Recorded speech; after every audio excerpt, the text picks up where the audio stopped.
Usapang panahon naman po tayo, alamin na natin ang magiging lagay ng panahon ngayong araw ng Miyerkules. Kasama po ang ating weather dito na laging may panahon para sa iyo. Tito Alvin, good morning kapatid. Mag-uumpisa na bang lumamig ang panahon?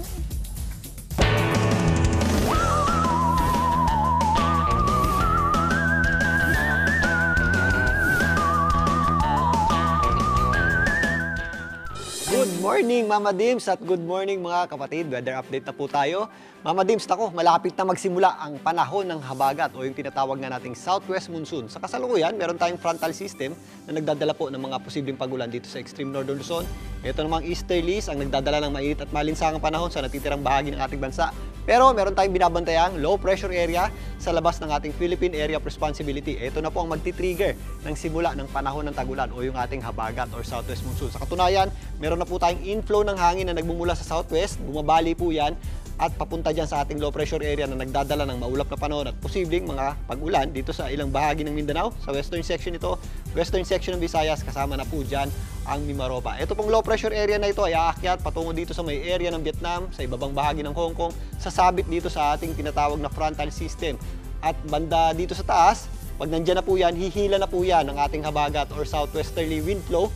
At yan na po ang magiging prevailing wind system natin sa mga susunod na linggo.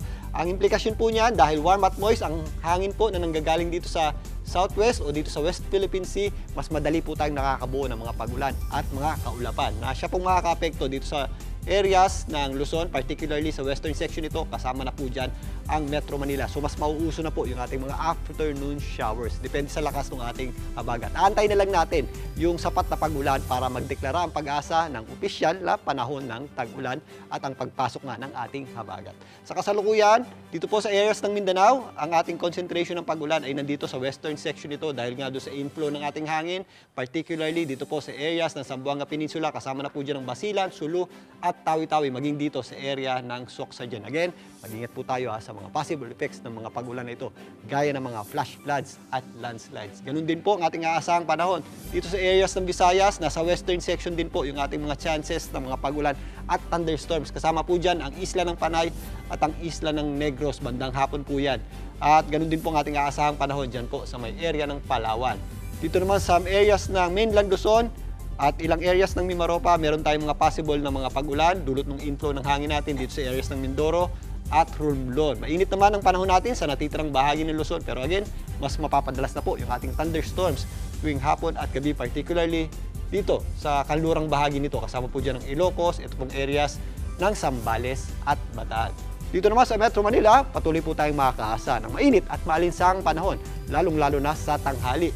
Pero ngayong araw na ito, mas mataas po ang ating tsansa ng pagulan.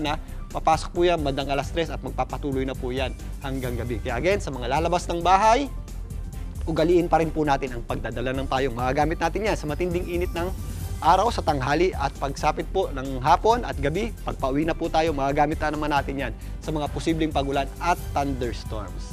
Bago na mga kapatid, ang ating araw po ay sumikat kaninang 5:26 ng umaga at muli po yung lulubog mamayang 6:21 ng gabi. At yan muna ang latest sa ating lagay ng panahon muli. Ito po ang inyong weather, Tito Alvin, na laging may panahon para sa iyo. Mga kapatid, Dimples Romana po, kumpletuhin ang inyong umaga ng mga kwentong puno ng inspirasyon. Salubungin po ang bawat araw ng may ngiti at pag-asa. Kaya't mag-subscribe na po at mag-follow na sa aming social media pages ng News 5.